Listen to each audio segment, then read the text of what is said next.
Welcome to our Sunday morning meditation service. This is Louie on the synthesizer, and I don't even know your first name. Holden on the synthesizer. Holden. On the toddlers. Okay, well now I know his name. All right, so it's a call and response, and I'm going to call, and I hope you respond. Okay.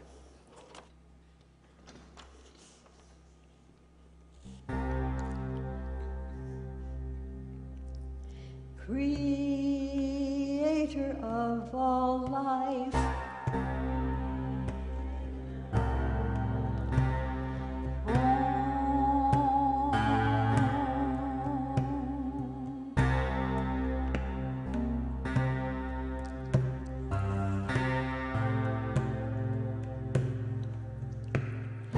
what a blessed world we live in.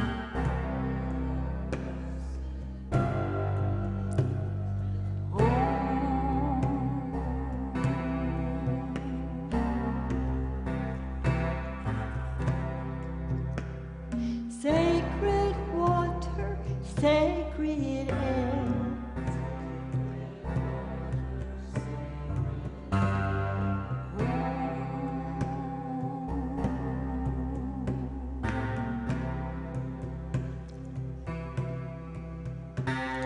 Bless the wisdom of the Holy One.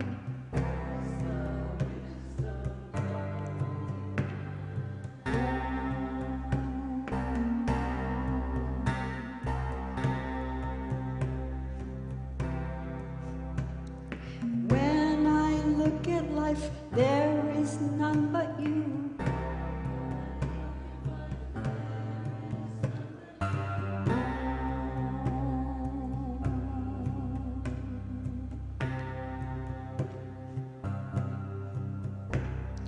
Holy, holy.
by the Holy One.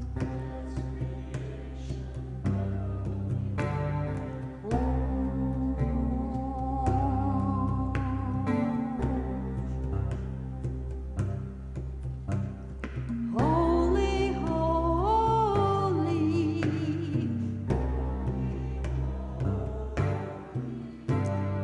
holy, holy.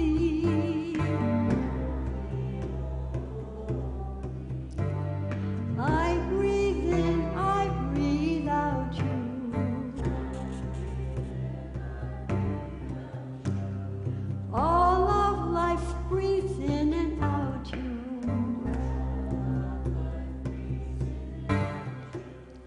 Creator of all life.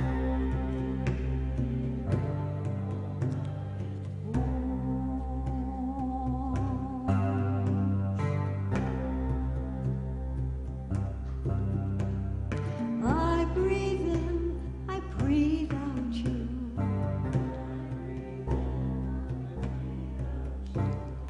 I breathe in, I breathe out you.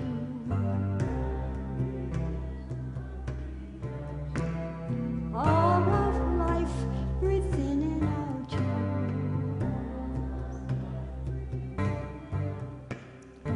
All of life breathes in and out you.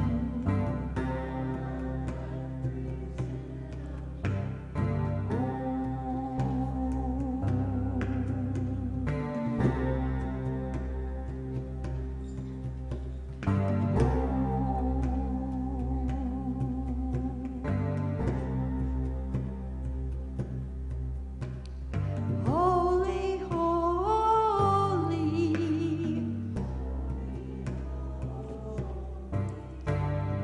holy, holy,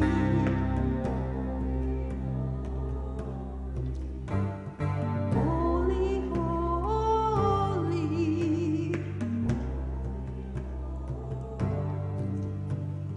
I breathe in, I breathe out you.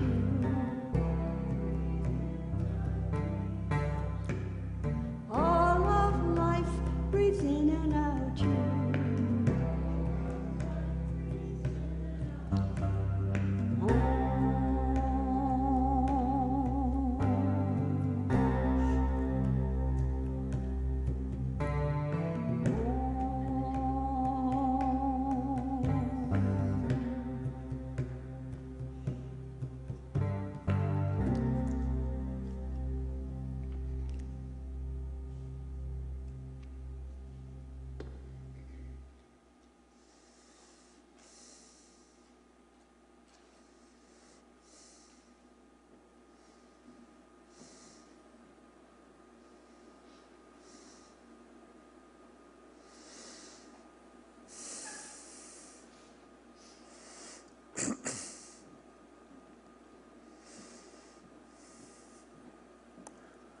Good morning, everyone.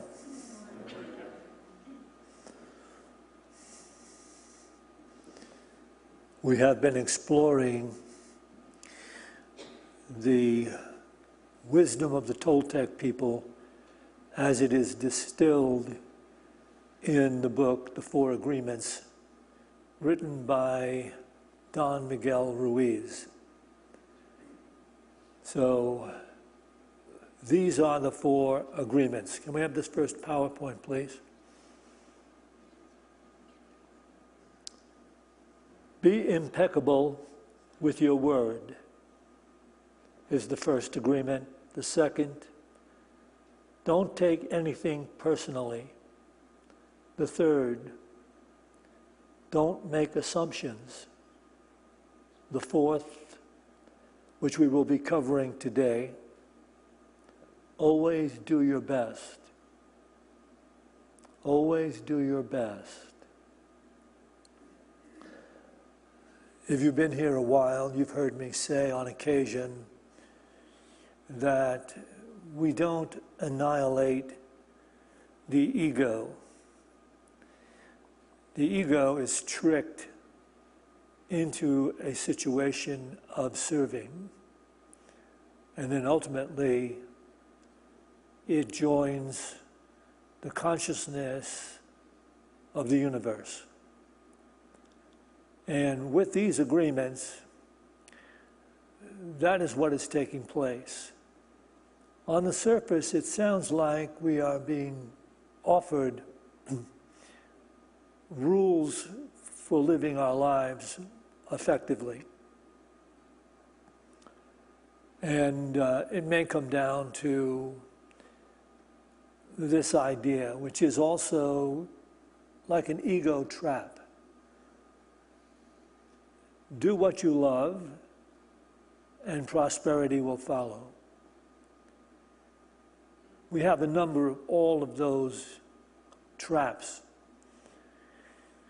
which draw the ego into a position of service until it unwittingly is absorbed by the universal consciousness. So we're going to be going over this fourth agreement this morning. Always do your best. As we know, if we've lived a while, everything in life fluctuates. And that is true about our best. It fluctuates. Sometimes we just don't have our top element happening because we are maybe not feeling well physically, or we may not be sober, or we're hungover, or we may not feel like we're being paid enough on the job we do.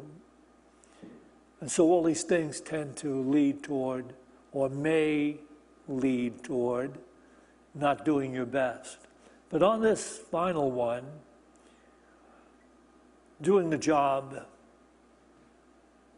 because you are being underpaid, you don't do it to the extent of doing it your best. This probably occurs in the experience of people, many people. I've witnessed this take place way back when in myself. But you need to think about this particular agreement to do your best. If you feel you're not being paid adequately, you're feeling underappreciated, and you will not do your best if you feel you're underappreciated.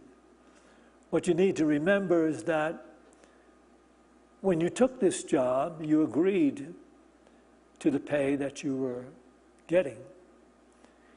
And now that you feel you're not being paid enough, you may blame your boss or blame the job, but it doesn't help you at all.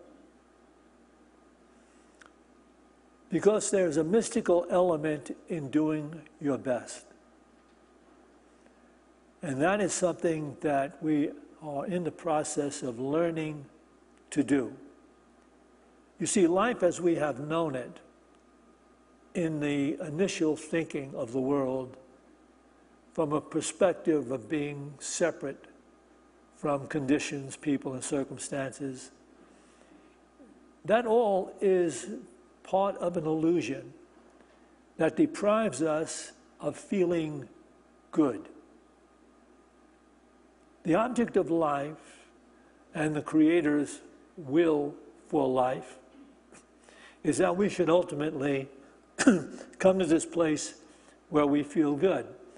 Then you have the masters like Don McGill Ruiz, who's laying out these rules. And it seems to us that the rules are there to fulfill this particular slogan that was used to be hanging up. I don't know if it still is, in Unity when I went to school, which is do what you love and prosperity will follow. And of course, that's a surface New Age concept. And when you get down to the truth of what we are practicing here, the idea of there being some reward outside of doing your best that will come because you're doing the job effectively, efficiently, conscientiously, that's kind of a trick to draw the illusionary concept we live in of separation, to draw our ego-centered self into the idea, well, if I do this, do my best, prosperity will follow. And of course, I have things on my mind like, more money or more material well-being and things like that. Now you're going to hear the truth. Don Miguel Ruiz is going to share with you this truth. By doing your best, you automatically are receiving the joy of life. You will feel the joy of being alive. So while people still operating in the illusionary concept of separation and following the rewards that seem to be necessary to fulfill the personality, the body self's idea of what is good and well to do, you must understand heaven is not a place or a condition outside yourself. Heaven is feeling good regardless of circumstances. Do you believe that that's attainable? Yes. Okay. It is attainable because the masters testify to it. And so that's the process we're in while we're being tricked by the idea that, well, if I do my best, it'll pay off in material rewards. And it probably will, in some ways, pay off in material rewards, but you'll reach a place where you'll realize that by doing your ultimate best, you simply feel good. You have energy. No matter what the conditions or circumstances may have been, you will feel good. So, that is what our journey is all about. Our journey is not to think in terms that if I get all the rules right, I'll wind up, when I drop the body on some distant day, I'll wind up in heaven, a heavenly place, heavenly conditions. But that is completely in denial of the truth that unity teaches. Unity teaches that the kingdom of heaven is in our midst, within us. That's where Jesus said it was. We probably ought to take him at his word. And therefore, it must be a state of consciousness. But how is that consciousness attained? All you have to do is know some of the absolutes of the Bible. One of the absolutes of the Bible is that in giving, you receive. Again, when that's heard by someone who's still in the limited consciousness of the world, they kind of equate it with the, well, if in giving, something on the material level will come back better for me. That's not what it's telling you. It's telling you that in giving, you are going to open yourself up to this energy, which is life. It's God. It's wonderful. It's joy. It's health. Yes, it's true. You might wind up in giving, inspiring other things to come your way on a material level, but that's not the goal. The goal is a transformation in your mind when you place the truth first, that by doing my best, I feel good. And then whatever else may accompany that, that's all wonderful, but that's not the goal. The goal is to feel good, because if you feel good, you automatically will draw to yourself many, many good things, but they will not be the effect. The effect will be you've entered God consciousness. So Don Miguel Ruiz will speak to this. The opposite of that is true. If you hold a negative attitude about anything that you're doing, that attitude will defeat you. It won't be the task or the difficulties of what it is you're called upon to do that will bring you down. It will be that negative attitude will bring you down. It will hold you in limitation and concern and unhappiness. So, once again, holding a negative attitude about anything is an illusionary concept. You might try blaming your boss or your job or some people or them, they, someone else set this up, now I'm suffering for it.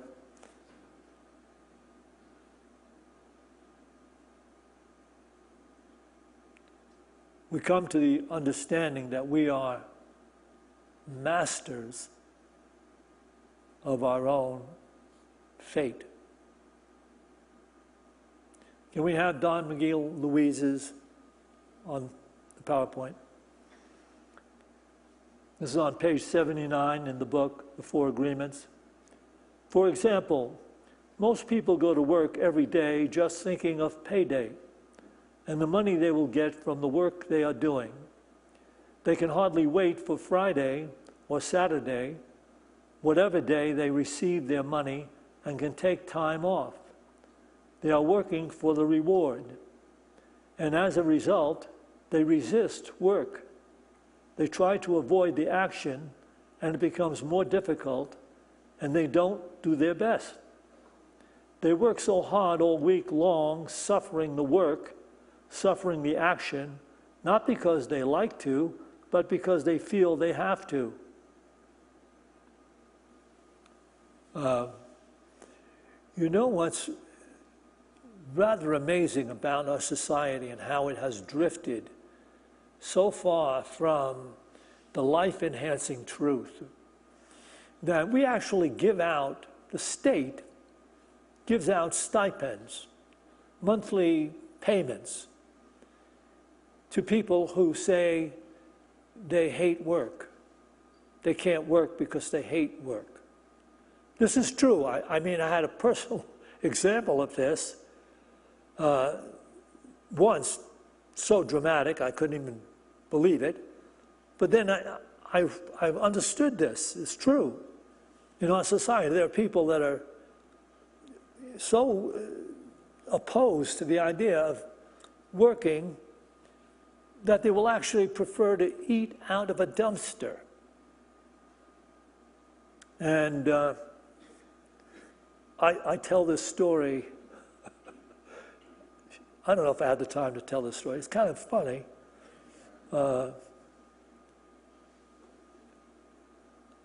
When I was in the Spruce Street Church, I had a guy call up, wanted an appointment to talk to me. And I brought him in. Well, he came in looking absolutely unkempt. His hair was matted.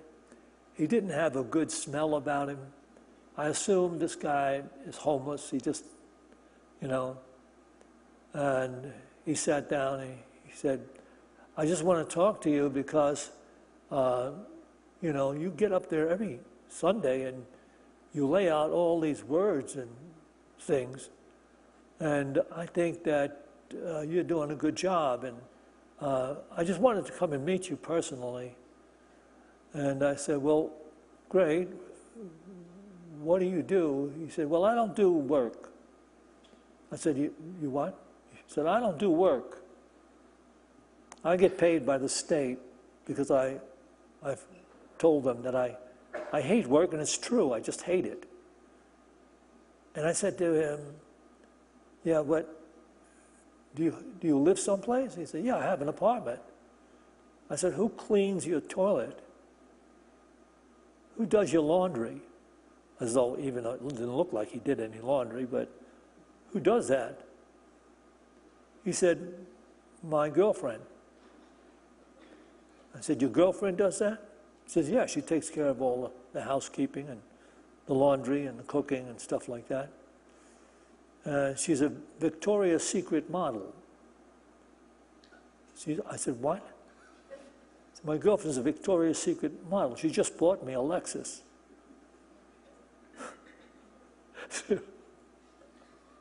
I tell this story just to bother people.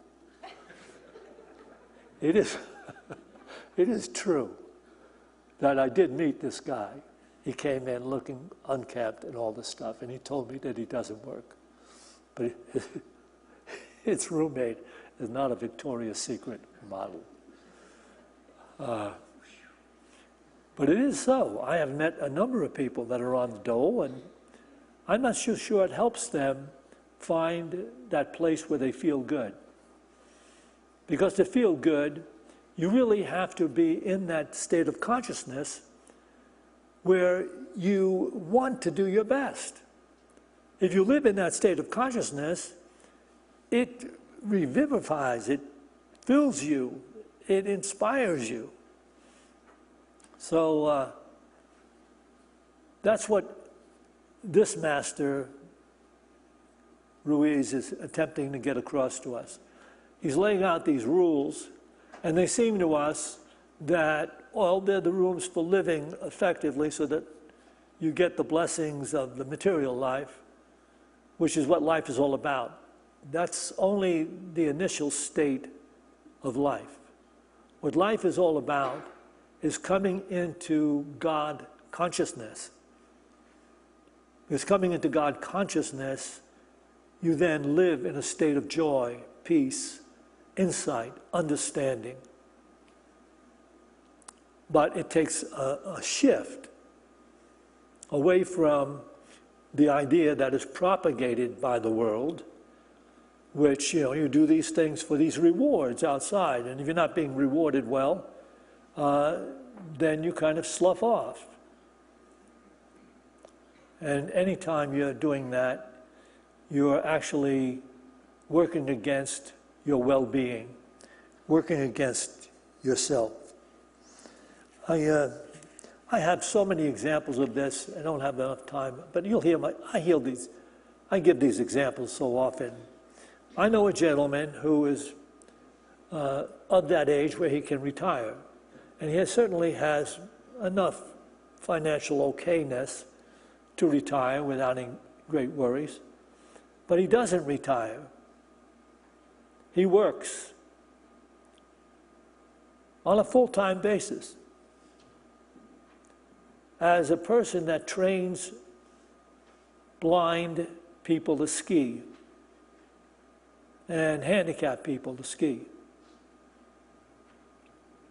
And there's such a vigor and a majesty in this person. And you know what? This was amazing to me. He's not paid by the ski resorts that he works for. They only give him his room and his meals. That seems egregious to me, since they actually book sometimes groups of blind skiers and handicapped skiers. So he shows there and he trains them because he's brilliant at it. And he's brilliant at it because he loves it. So this is Don Miguel Ruiz again. Doing your best really doesn't feel like work because you enjoy whatever you are doing. You know you're doing your best when you are enjoying the action or the doing it in a way that will not have negative repercussions for you. Do your best because you want to do it, not because you have to do it, not because you are trying to please the judge, and not because you are trying to please other people. If you take action because you have to, then there is no way you are going to do your best. Then it is better not to do it. No, you do your best because doing your best all the time makes you feel happy. Can we take this back again, please? And we start this. Give me. Okay, thank you.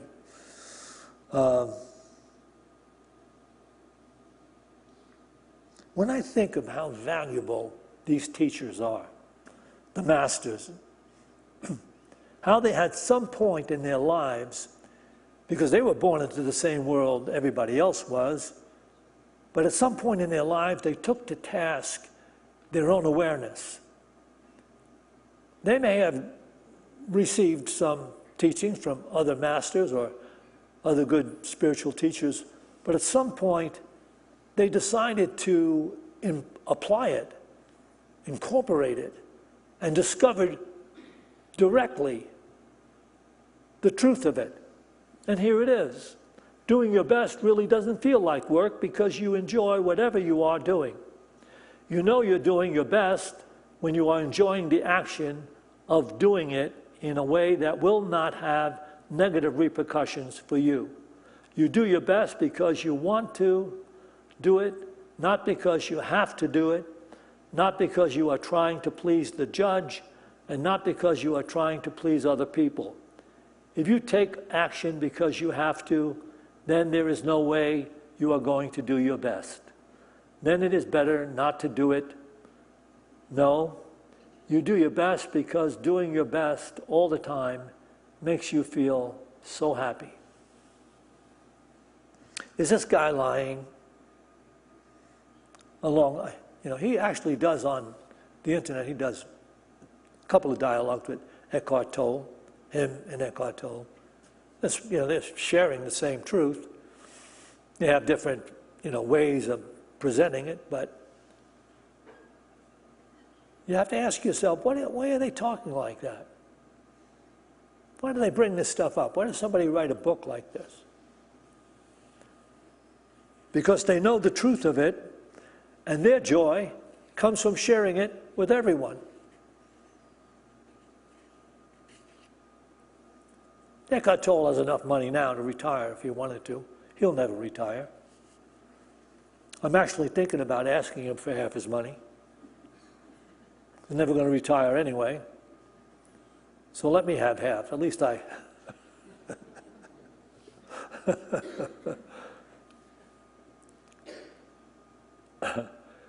He does it because he enjoys having that energy flow through him in his words. And he does it because he writes those books that do the same thing. So,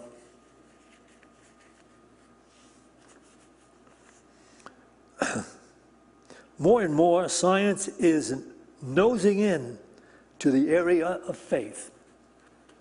More and more, science is nosing in to the area of faith. The new quantum physics declares there are no separate people or things in life.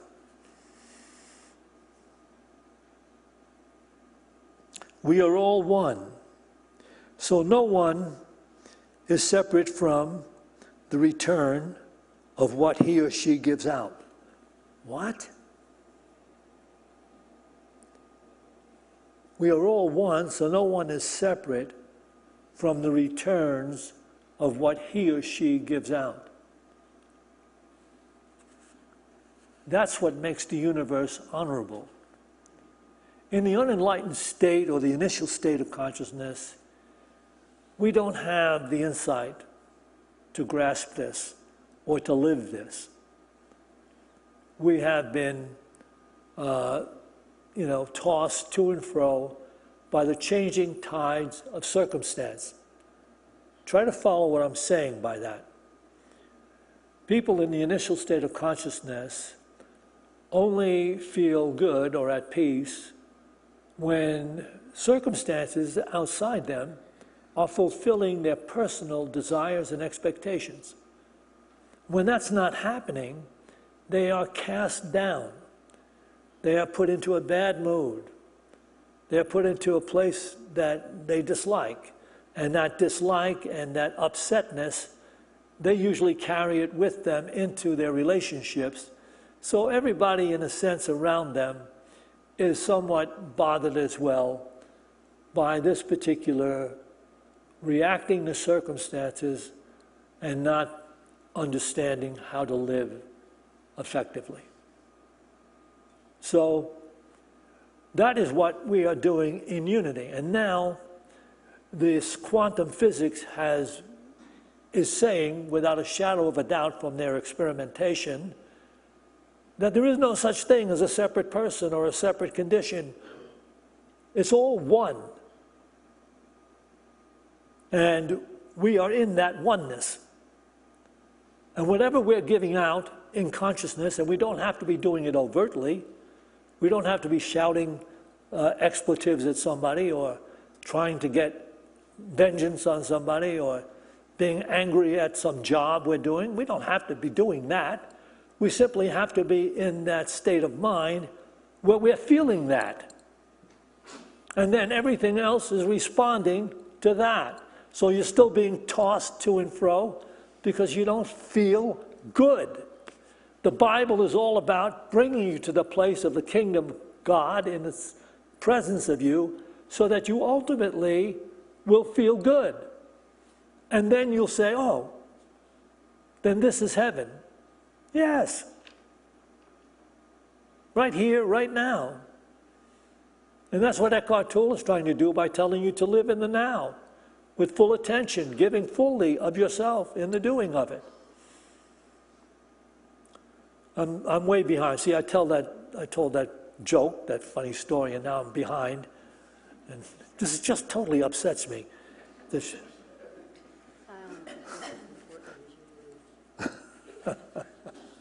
okay, we'll take the next PowerPoint. Let me give some more to this. No, we don't need that. We're talking about that already. Okay. This is good. The first three agreements will only work if you do your best. Don't expect that you will always be able to be impeccable with your word. Your routine habits are too strong and firmly rooted in your mind, but you can do your best. Don't expect that you will never make another assumption, but you can certainly do your best. By doing your best, the habits of misusing your word, taking things personally, and making assumptions will become weaker and less frequent with time until they are no longer existent. So it's really like the guy that is sowing the seed with good healing seed. And he's with his son, and his son keeps saying, but Dad, as you're sowing the seed, the crows are eating it right off the ground behind you. And he said, oh, don't worry about it. They'll get sick from that, and they'll stop doing it. And this field will grow beautiful. So it is with what we do. And finally, this is the final word from Don Miguel Ruiz. Can we have this next PowerPoint, please? I think that's the last one. Okay. And what he is saying in this particular final PowerPoint is that if you decide to do your best, you catch yourself when you're starting to feel disgruntled, when you're starting to feel like having negative thoughts or negative emotions about something. It may be that you haven't cleaned the garage in 10 years and you need to get in there and clean it out, and it's not really something you wanted to do, and you're thinking of it as something you have to do. And then you have to shift it in your mind and make it something you want to do. And the way to do that is this way. This is the final how-to. Do whatever you're doing as though you're doing it for God. Do whatever you have to do that you think you have to do, and then do it for God. Do it because you want to do it. And the proof will be in the doing.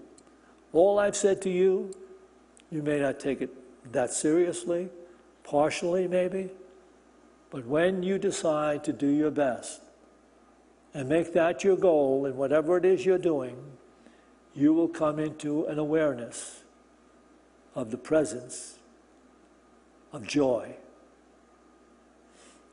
So now we'll take some time to meditate together. Just take a couple of deep breaths. As you release your breath, release any cares or concerns that you may have brought with you. That's not the best thing in the world, to walk around with cares and concerns. Just know that you can do this with your cares and concerns. You can see them as your present teachers. What? Yes, your concerns, your worries right now are your present teachers, letting you know that you are presently now, always in the divine presence of God. And here's what you can do with your cares and your concerns. Give them back. Say, God's got this. I've got things I want to do today, and God has got this. I'm giving it back, God. Do what you need to do.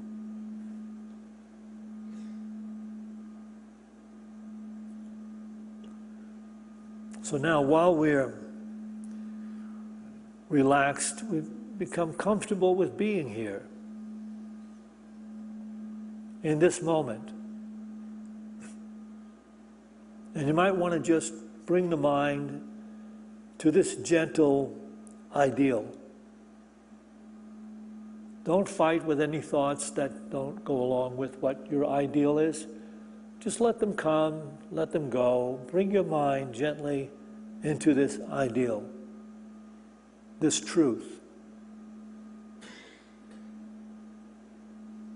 This truth that is being corroborated now by the new physics, the new science.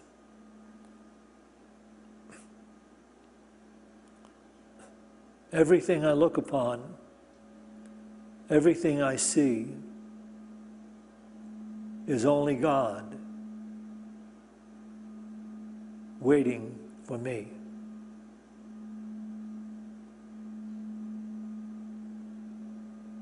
Everything I look upon, everything I see, is only God waiting for me.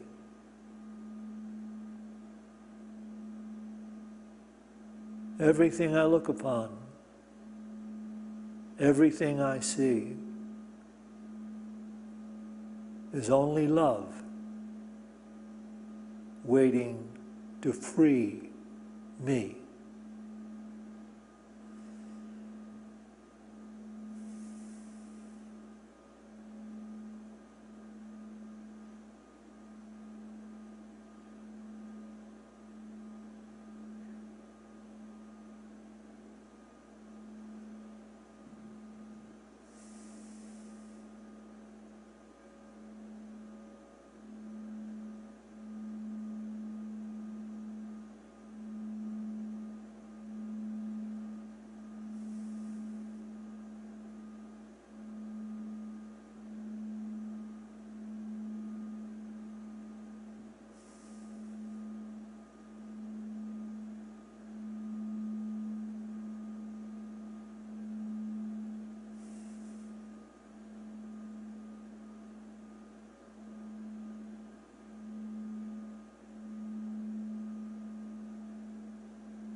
As we go forth from this meditation to those places we occupy in time and space, let us go forth with a greater determination to practice the truth. For this opportunity in every moment, we give thanks. To this we say, Amen.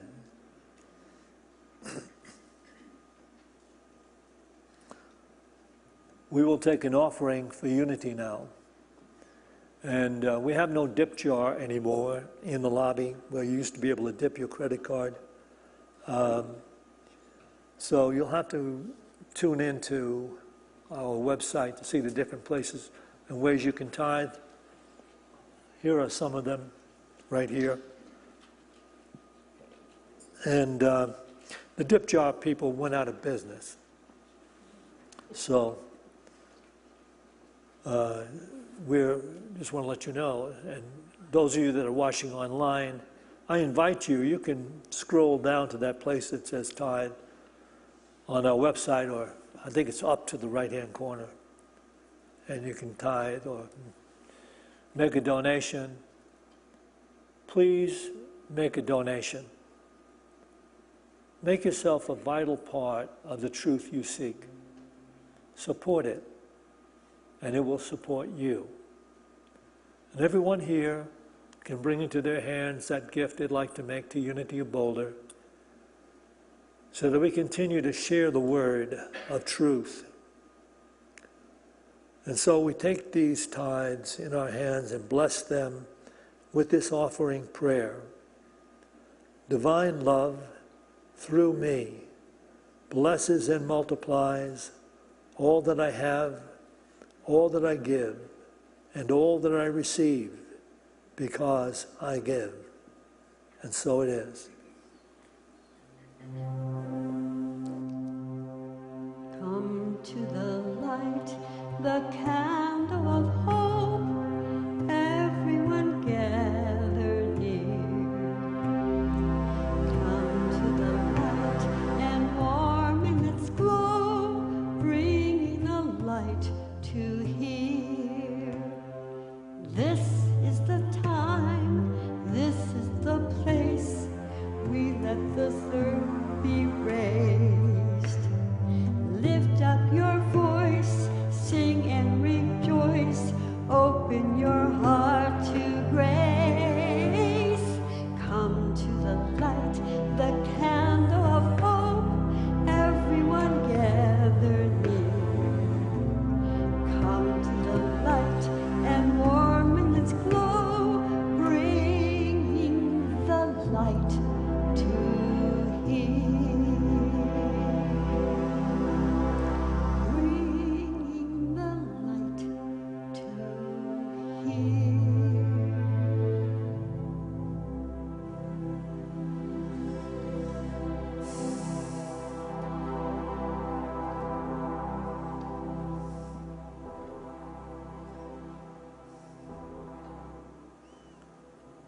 Join me now, please. We dedicate this tithe to the will and the work of the Spirit of truth, the Spirit available to each of us, the Spirit that joins all of us. We dedicate this tithe to the victory of the Spirit of truth. Amen. So I would like to say we've had some difficulty being able to do our discussions in Fellowship Hall with everyone over there getting their tea and drinks. You can go over there and get some tea and cookies if you want, but we're going to do our discussion in the bookstore. That annex to the bookstore, just go into the bookstore, you'll see it. We have chairs set up in there, and we'll have a lot more quiet to be able to hear each other when we're discussing. So if you'd like to stay and join the discussion, just show up in the bookstore annex. I'll be in there 5 minutes after we get done here. So you're invited to do that. Besides, potluck after the second service, so you could come back and join us. Right. 12. You want to attend that potluck after the second service.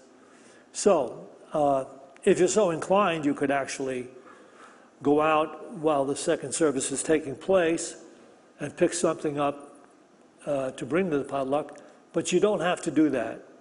We always have enough. So if you just want to show up and share in the fellowship of the potluck, we invite you to do that as well. To everyone, have an enlightened day.